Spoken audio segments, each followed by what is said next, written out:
말씀의 제목은 참된 위로와 안식입니다. 우리는 지난주 본문 2장에서요, 저주와 죽음 너머로 흐르는 하나님의 헤세드를 묵상했습니다. 여호와의 총에 절대 못 들어온다 라는 그 저주를 뚫고요, 모압 여인 룻에게 은혜가 임합니다. 그 은혜는 보리 추수와 밀 추수를 마치기까지 약 7주 동안 아주 완벽하게 나오미와 룻에게 임하죠. 그 기간 동안 룻은요, 보아스의 밭에서 상당한 양의 이삭을 줍게 됩니다. 지난주 우리가 함께 계산해 본 것처럼 약 20개월은 전혀 문제가 없을 만큼 충분한 식량을 확보하게 됩니다. 여러분들, 룻은요, 모압에서 아픔이 있었습니다. 남편을 잃었어요. 그리고 베들레헴에 복귀한 이후에도 사실 자기가 상상한 만큼 그렇게 삶이 안정되지 않았습니다.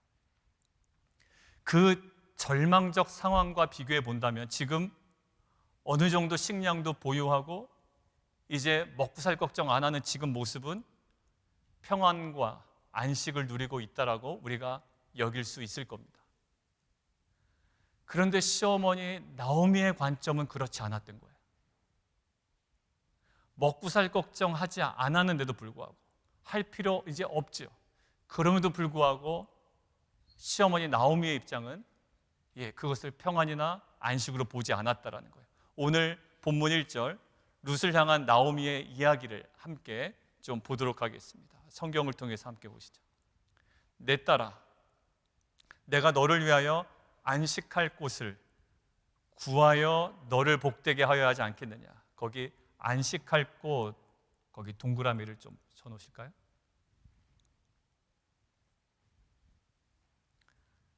자, 룻에게 식량에 대한 걱정은 이제 하지 않아도 됩니다. 그런데 나오미는요, 룻이 소유한 이 식량의 풍성함을 평안과 안식의 기준으로 삼고 있지 않아요. 룻에게는 더 궁극적인 안식의 지점, 그 안식할 곳이 있다라는 거예요. 너 이제 먹고 사는 거 걱정이 없으니 참 좋겠다가 아니라, 그럼에도 불구하고, 풍성함에도 불구하고 너에게는 무엇이 반드시 필요하다? 안식할 곳이 필요하다라는 거예요. 나오미는 사실 이 표현을요, 룻기 1장 9절에도 사용했습니다. 룻기 1장 9절, 한번 성경책 하나만 앞으로 가보시죠. 남편을 잃은 두 며느리에게 자신을 따르지 말고 너희 고향으로 돌아가라 라고 권하면서 축복하는 장면이거든요. 자, 거기에 이런 표현이 있습니다. 각기 남편의 집에서 위로를 받게 하시기를 원하노라. 화면에 보시면 위로가 있죠. 자, 여기서 위로 동그라미 좀 치시고 1장 9절에 여기서 위로라는 단어가 뜻이 뭐냐면 쉴 곳이라는 뜻이에요.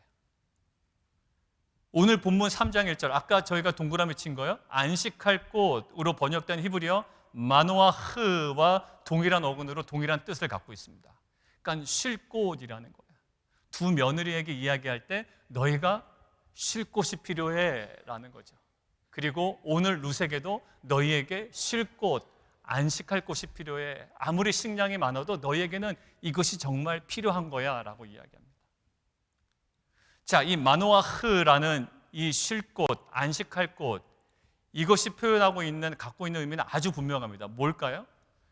쉴 곳이라고 해서 어떤 장소적인 의미가 아니라요, 이것은 정확한 의미가 뭐냐면 문맥상 결혼이라는 관계를 의미하는 겁니다.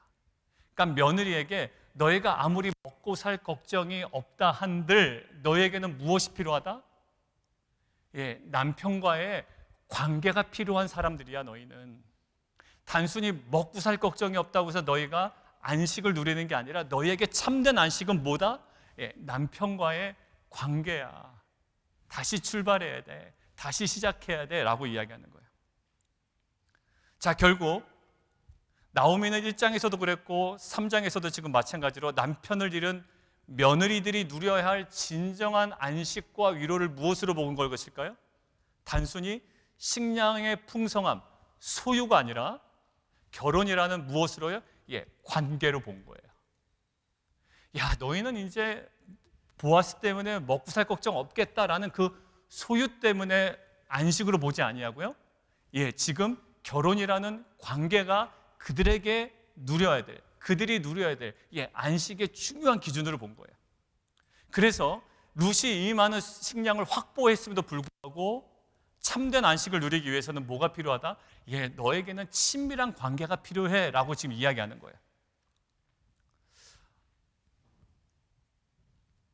저는 이 부분을 묵상하는데 성도로서 신앙생활을 해나가는 데 있어서 우리가 물질적인 소유나 또 어떤 가시적인 성공과 성취라는 데 우리가 많이 몰두하잖아요, 사실.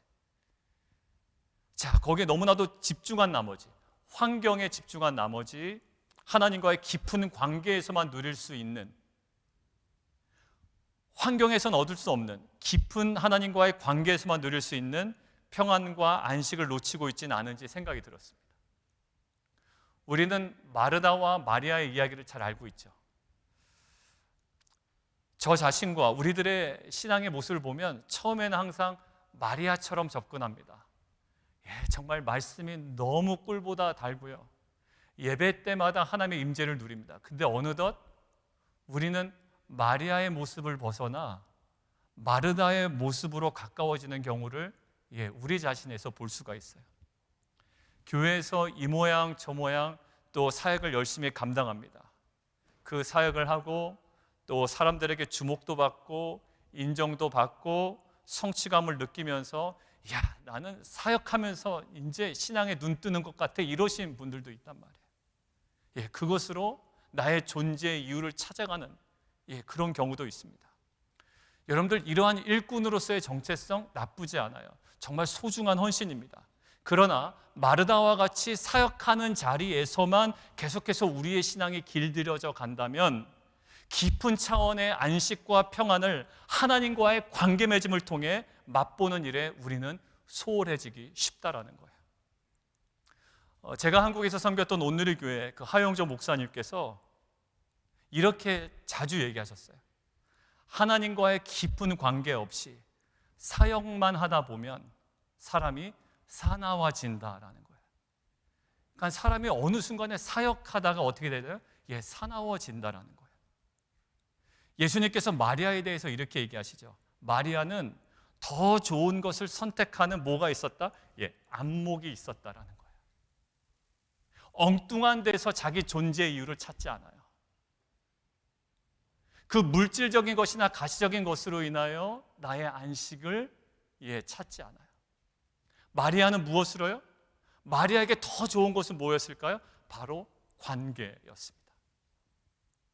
예수님의 아주 가까이, 예수님 발치에 앉아서 예수님의 말씀을 듣는 그 관계의 친밀함을 마리아는 선택하고 붙잡을 줄 알았다라는 것이 예수님의 칭찬이었어요.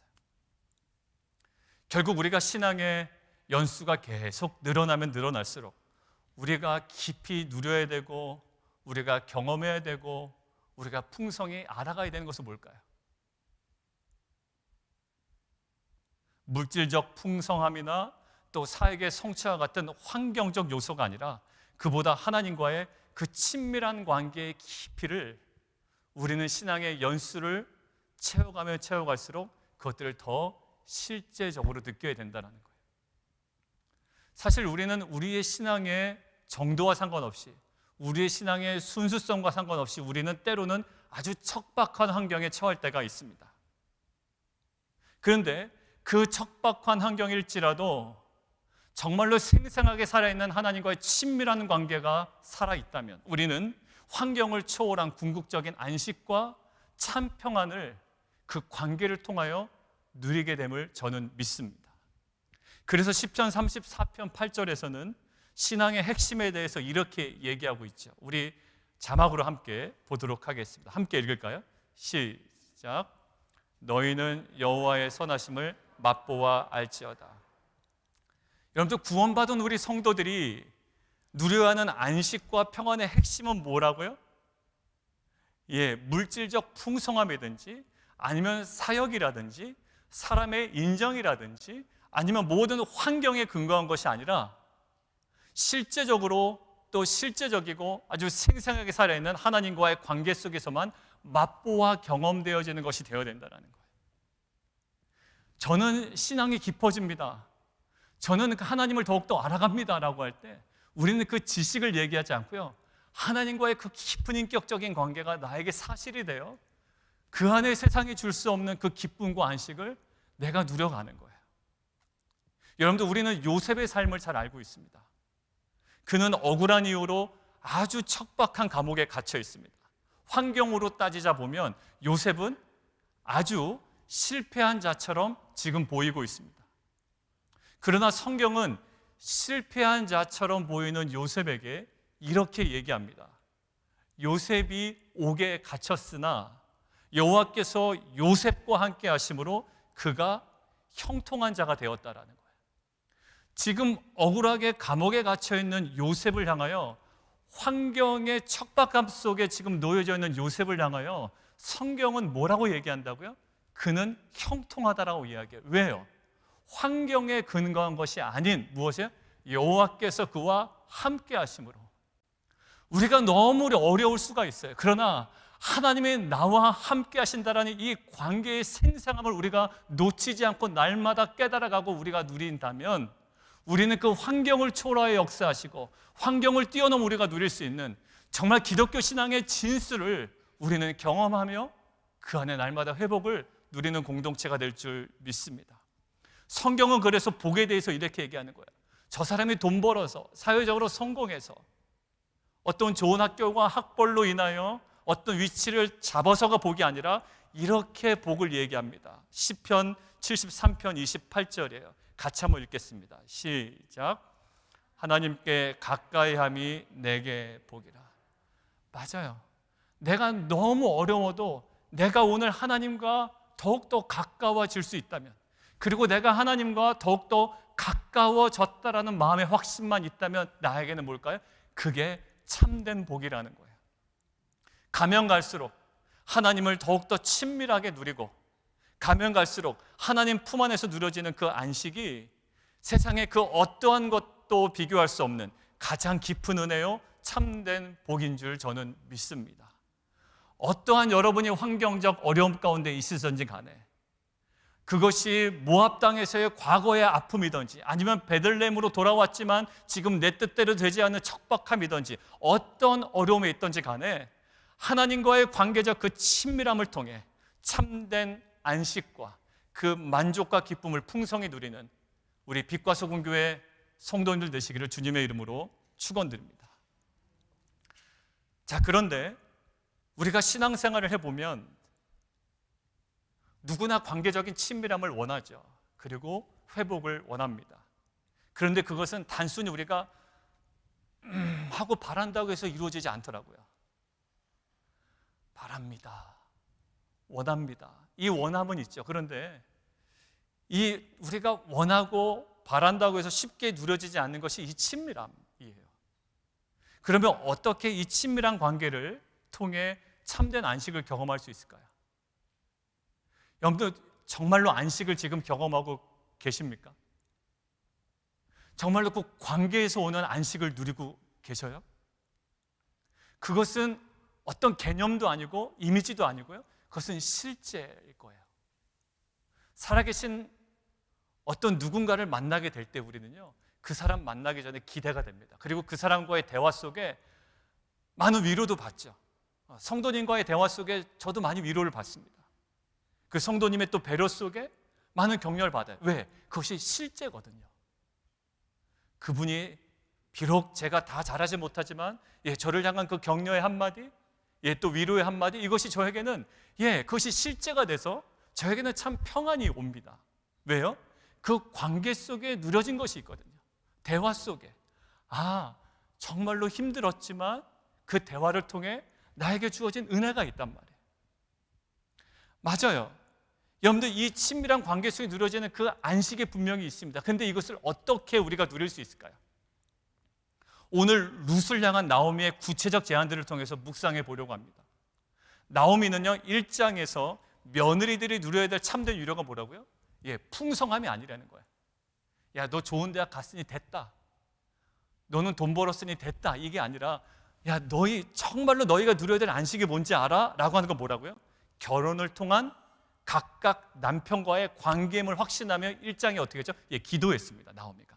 근데 1장에서 기도했던 나오미가요, 지금 3장에서도 룻에게 동일한 것들을 지금 바라고 있어요. 너 그랬으면 좋겠다라고 하는데 룻이 거기서 멈추지 않고요, 1장에선 기도하고 간구하는 걸로 끝났지만 3장에서는 나오미가 구체적으로 움직이기 시작합니다.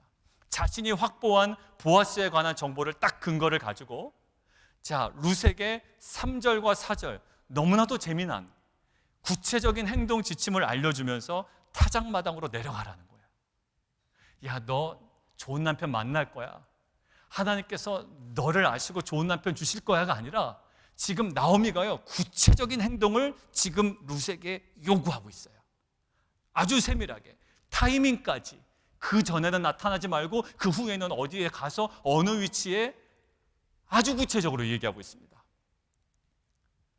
감나무 밑에서 감이 떨어지기만을 기다리는 것이 아니라 치밀하게 계획하고 실행하는 나오미의 모습을 볼 수가 있습니다.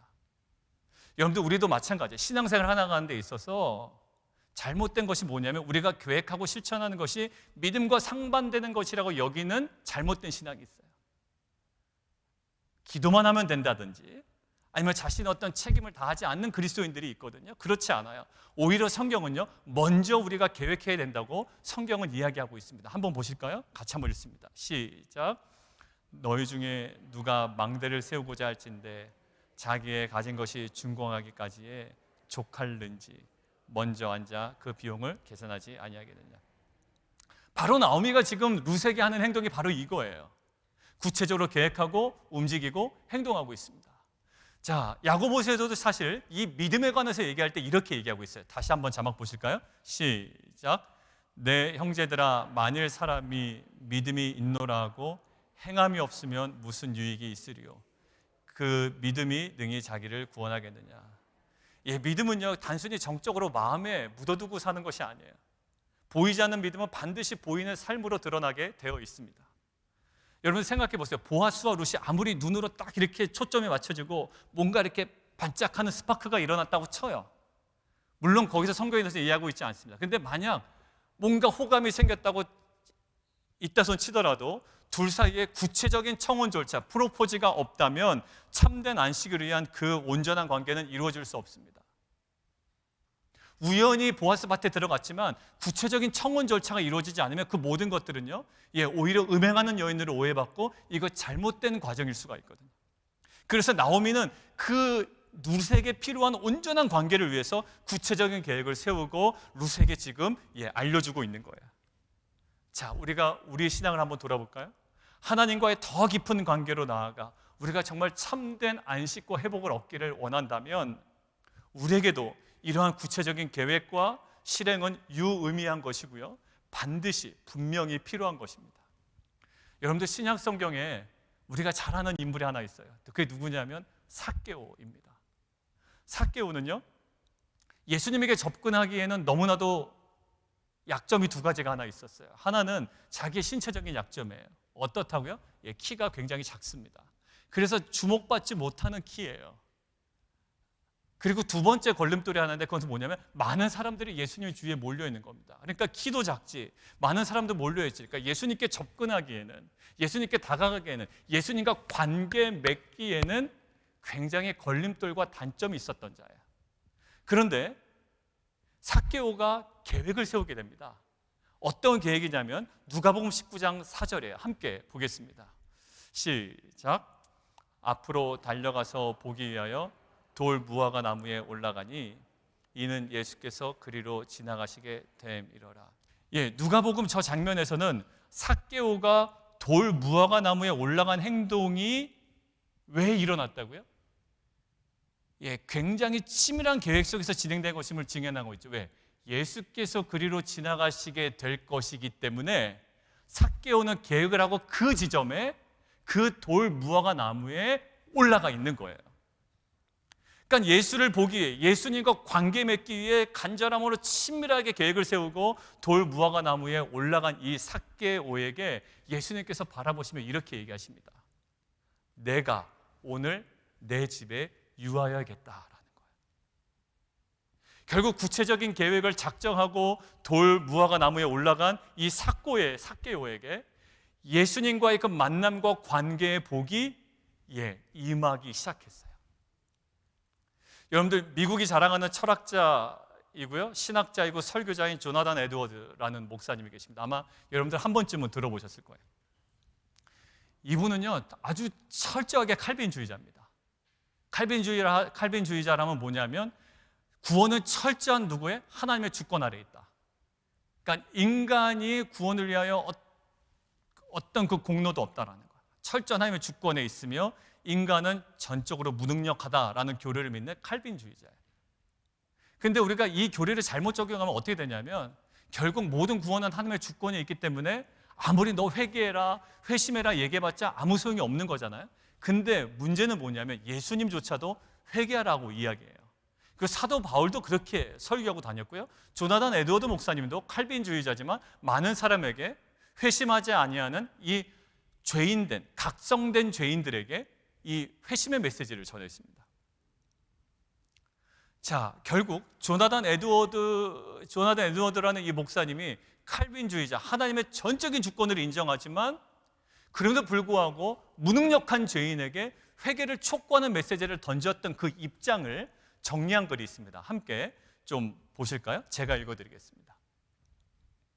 인간이 스스로의 힘으로 구원에 이르는 믿음을 가질 수는 없지만 하나님이 지정하신 수단들을 사용함으로써 하나님이 회심의 은혜를 주시기까지 추구하고, 그러니까 seek하고, 그 다음에 strive 할 수 있다는 거예요. 몸부림칠 수는 있다는 거예요.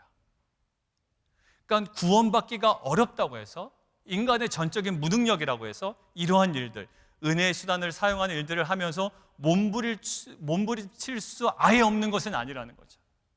결국 이 조나단 에드워드의 견해는 뭐냐면 어떤 추구함 없이 구원을 얻을 수 있다는 기대가 오히려 터무니없다라는 거예요. 우리가 정말 회복하기를 원하거든요. 회복하기를 원하지만 아무것도 안 해. 목사님, 저는 정말 회복하기를 원해요. 예배가 회복되기를 원해요. 근데 아무것도 하지 않아. 그 추구함 없이 뭔가 은혜를 얻는다? 그것이 오히려 터무니없다라는 거예요.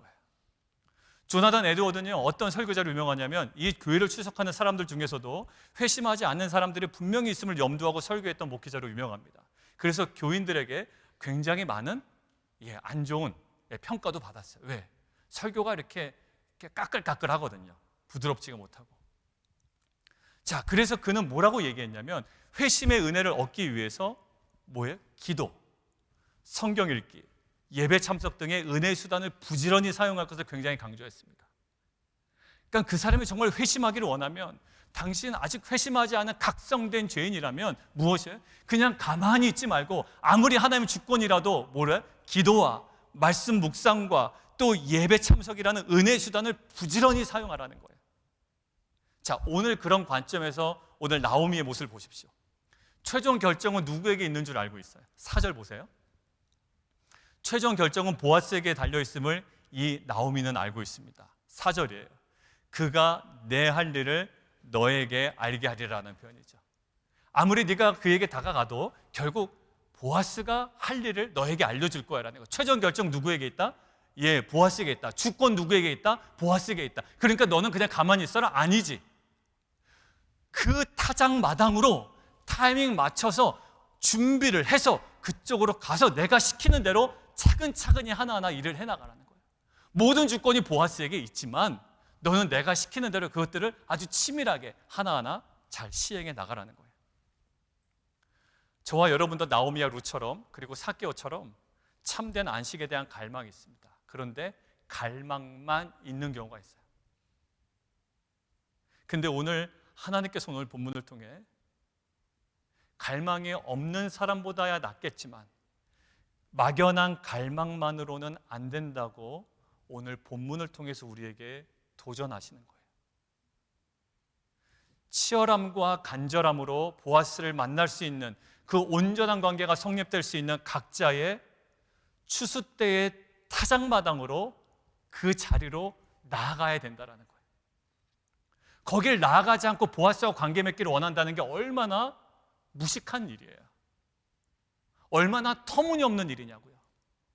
지금 보아스가 어디에 있으며 어떤 상태이며 어떤 가능성이 있는지를 알고 그 타작마당으로 내보내는 나오미가 있잖아요. 그런데 아무것도 알려주지 아니하고 잘 될 거야 라는 것들은 너무나도 터무니없고 이것은 믿음이 아니라 맹신이죠. 사랑하는 성도 여러분, 이제는 회복에 대한 갈망이 우리에게 있다면 정말로 진정한 예배와 기도와 말씀 묵상이라는 각자의 타작마당의 자리로 우리가 마음을 갱신하고 나아갔으면 좋겠어요. 여러분들, 우리는 신앙의 연수가 흐르면 흐를수록 예배실은 대충 드립니다. 왜? 예배가요 그냥 흘러가는 거예요. 자, 그런데 우리가 이 예배를 어떻게 해요? 이 치열한 몸으로, 왜? 우리가 그 교리 과정 1에서도 얘기했지만 하나님의 그 현존 앞에 서 있는 거라고요. 지금 하나님은요 이곳에 시퍼렇게 살아 계시다고요. 이곳에 우리와 함께 계시다고요. 이 관계를 누리지 못하고 우리가 그저 예배 시간을 보내기는 너무 아깝잖아요. 우리가 이 치열하고 나가는 거예요. 하나님, 이곳에 함께 계신 하나님, 그 하나님과의 깊은 관계가 나에게 회복되기를 원합니다. 세상에서 채워지지 않음으로 나에게 갈증이 났던 내 심령이 이 시간 예배를 통해 하나님을 깊이 경험함을 통해 하나님이 세상에 줄 수 없는 참된 안식이 나에게 누려지기를 원합니다. 여러분들, 이러한 타작마당의 자리로 나아가 주님과의 관계 회복을 통한 참된 안식을 누리는 빛과 소금 공동체가 되시길 주님의 이름으로 축원합니다. 자, 오늘 우리가 두 가지 봤죠. 첫 번째는 우리가 누려야 될 안식이보다 환경이 아니라 하나님과의 관계다라는 거예요. 두 번째는요, 우리가 그 안식과 회복을 위해서는 막연한 갈망이 아닌 그것을 가능하게 하는 은혜의 자리, 각자의 타작마당의 자리로 치열하게 나가야 된다라는 것을 묵상했습니다. 그리고 우리가 참된 안식을 누릴 수 있는 마지막 핵심적인 하나의 중요한 포인트를 하나 더 나누려고 합니다. 오늘 나오미가 룻에게 구체적으로 지시하는 내용들이 있죠. 한번 눈으로 보실래요? 목욕해라, 기름 발라라, 의복을 입어라. 이게 뭘까요? 이 모든 것들이 사실 다윗이 그 밧세바와의 관계 속에서 낳은 아들이 병 걸리죠. 시름시름 앓다가 결국 죽죠. 그때 그 애도를 끝내고 바로 다윗은 일상으로 돌아옵니다. 그 모습에 있는 표현과 동일한 표현이에요. 너 애도의 기간 끝내라 라는 거예요. 일상으로 돌아가라. 그리고 일상 속에 뭐예요? 정말 너가 새롭게 세워야 되는 관계 속으로 더 들어가라라는 거죠. 자, 거기까지는 이해해요. 애도를 끝내라. 이제 말론 생각하지 말고 애도 기간은 끝내라. 좋아요. 그런데 조금 선뜻 받아들이기 어려운 모습이 있습니다. 뭐냐면 보아스의 발집 부분을 벗기고 거기에 누우라는 거예요. 이것들은 여러 가지로 의미가 해석되는데요. 여러 가지 성적인 의미도 있고 여러 가지. 맞습니다. 그렇게 보일 수도 있어요. 근데 아무튼 명확한 것은 뭐냐면 이것은 구체적인 청혼의 절차 중에 하나인 거예요. 그것에 어떻게 감정에 달아서 막 이상한 일을 벌일 수도 있지만 아무튼 이것은 구체적인 청혼 절차예요. 자, 근데 이게 분위기가 너무나도 이상한 게 술에 취한 보아스를 나쁜 의도를 가지고 유혹한 여인으로 오해받을 수 있는 행동입니다.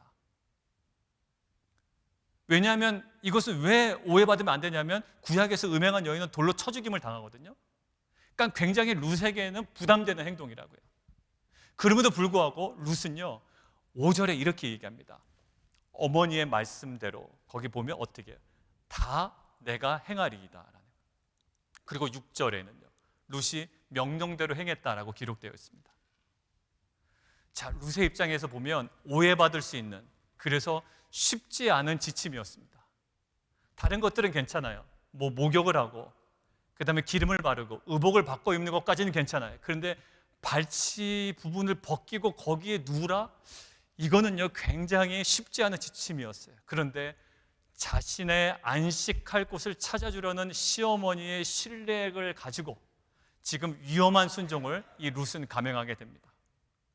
여러분들, 성경에는 이러한 순종의 모습을 보인 여인이 또 나오죠. 누구인지 여러분들 바로 기억이 나실 거예요.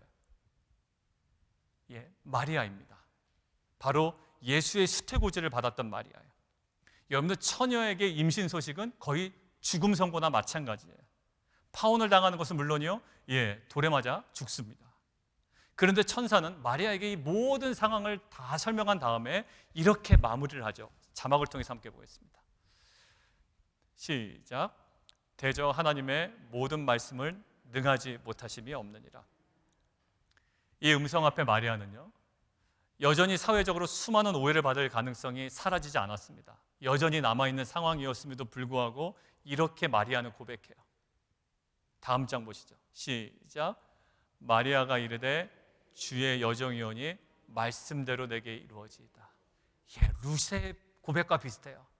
지금 룻이 받아들이기 어려운 행동들이라고요. 그게 괜히 막 술 취한 남자 유혹하는 여인으로 오해받을 수 있고, 지금 마리아는 어때요? 자기는 흠결이 없는데 괜히 어디 가서 다른 남자랑 잠자리를 한 여자처럼 보일 수 있는 거예요. 근데 두 여인의 고백은 뭐예요? 말씀대로 이루어지이다.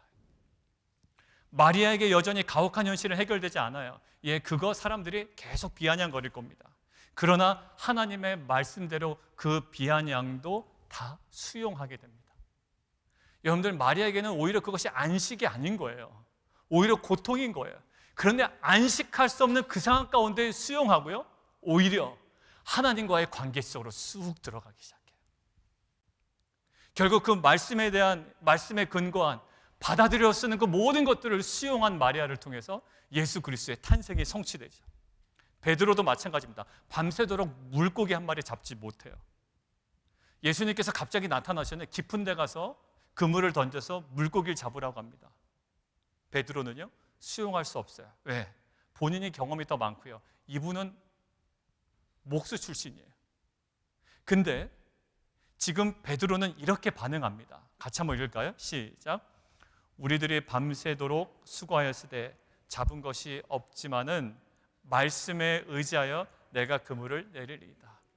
결국 뭘까요? 내가 말씀에 의지하여 터무니없는 상황 같지만, 나에겐 너무 여전히 불편하지만 내가 이거 상황을 수용하겠습니다. 그래서 말씀에 근거해 그물을 내리겠습니다라고 해요.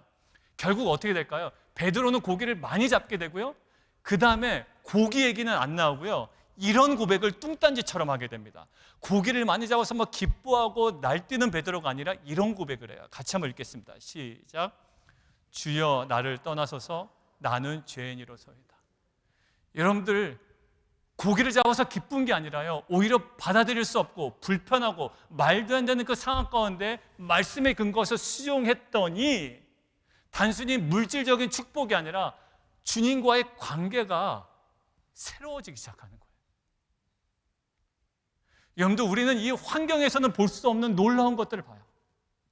이게 무슨 안식이야? 처녀에게 애가 생겼다는 게 무슨 안식의 이유가 될 수가 있겠어요? 짜증나는 일이죠. 밤새도록 그물에 한 마리도 잡지 못했는데 또 던지라고? 너무나도 짜증나는 일이에요. 그리고 남편을 잃었는데 이 보아스라는 사람 발밑에 가서 그러고 있으라고요? 또 술 먹고 취해 있는 남자 밑에? 이것은요, 수많은 오해와 억측을 받아들일 수밖에 없는 거예요. 그런데 이것들을 어떻게 수용합니다. 무엇에 근거해? 말씀에 근거해서. 마리아의 임신 소식은 피하고 싶은 것이었고요, 베드로에게 그물을 던지라는 요청은 외면하고 싶은 것이었어요. 그리고 룻에게 보아스의 발짓 부분을 벗기고 거기에 누우라고 하는 것은 정말로 위험한 상황이었습니다. 그런데 너무나도 가혹하고 불편한 상황이었음에도 불구하고 말씀대로 그것들을 수용했을 때 하나님과의 그 깊은 관계, 보아스와의 그 관계로 계속 들어가게 되는 거예요. 맞아요. 그거 하기 싫다고 타작마당으로 내려가지 않았다면 룻에게는 보아스와의 관계가 성립되지 않았을 거예요. 그렇습니다. 우리가 안식을 원하지만 내 주변 상황이 안식처럼 보이지 않아요. 그러니까 너무 이 상황이 짜증나기 때문에 여기에 아무것도 하지 않고 있는 우리의 모습이 있습니다. 하나부터 열까지 다 짜증나는 거예요. 나에게 왜 애가? 나에게 왜 저 남자 밑에서 저러고 있으라고? 그런데 정말로요, 관계가 생기고 그 안에 참된 안식할 곳을 위해서는요, 그것들을 말씀이 임했다면 말씀에 근거하여 수용해야 됩니다. 우리도 그래요. 직면하고 있는 모든 현재 상황들이 얼핏 보기에는 전혀 안식의 모습으로 보이지 않아요.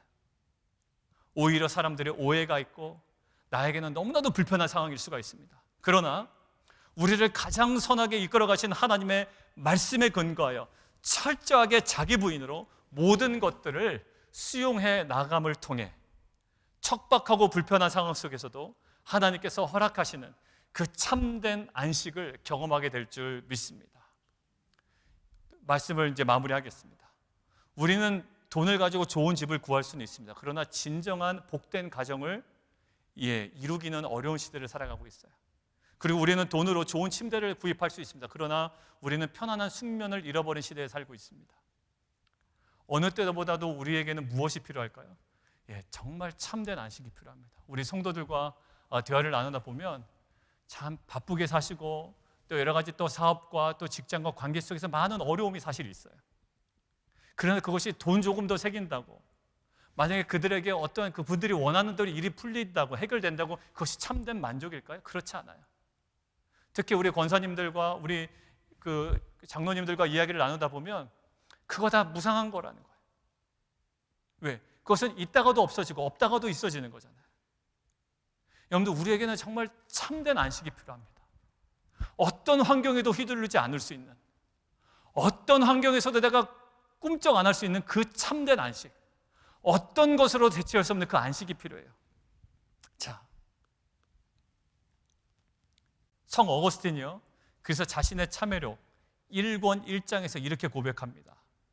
주님 안에서 안식을 발견하기까지 우리 마음은 평화를 누릴 수 없습니다라는 거예요. 우리가 하나님 앞에 고백해야 될, 성 어거스틴의 고백이 아니라 우리가 정말 고백해야 돼. 주님, 우리는 주 안에서 안식을 발견하기까지 우리 마음은 평화를 누릴 수 없습니다. 오늘 룻기 3장 본문은요, 우리들을 보다 깊은 관계로 초대하십니다. 많은 것들로 안식을 누리려는, 그것으로 대체해보려는 우리의 모든 활동을 끊고 보다 깊은 관계로 초대하시고 이제 말씀하시는 거예요. 이제 먹고 사는 생계의 문제가 아니라 하나님과의 친밀한 관계를 통해서 참된 안식을 누리라고 도전합니다. 이 영광스러운 그리고 너무 복된 그 초대와 도전 앞에서 우리가 처한 상황들이 수태고지를 받은 마리아와 너무나도 위험해 보이는 그런 지침을 받은 이 룻처럼 아무리 현실적으로 불편하게 느껴지고 가혹하고 위험하게 우리가 상황이 보일지라도 말씀에 근거하여 그 모든 상황들을 수용하여 각자의 타장 마당으로 우리가 믿음으로 내려간다면 그곳에서 하나님께서 예비하신 참된 안식과 평안을 누리게 될 줄 믿습니다. 이 룻은요, 그 나오미의 요구가 조금 무리가 있었지만 그 말씀대로 내가 다 행하리이다 라는 수용을 통해 보아스와의 정말 역사적인 구속사적인 만남이 이루어지게 됩니다. 우리가 상황을 수용하지 못하여 우리가 어찌 보면 안식을 누리지 못할 때가 많아요. 왜? 이것은 나에게 절대로 안식이 될 수 없어라는 우리의 편견이 작동하기 때문이죠. 아니에요. 받아들일 수 없는 그 상황 속에 우리가 말씀에 근거하여 수용해 나갈 때 우리는 알지 못하지만 하나님께서 예비하신 그 관계의 깊은, 그리고 그 안에 참된 안식이 우리 안에 회복된 은혜가 임할 줄 믿습니다.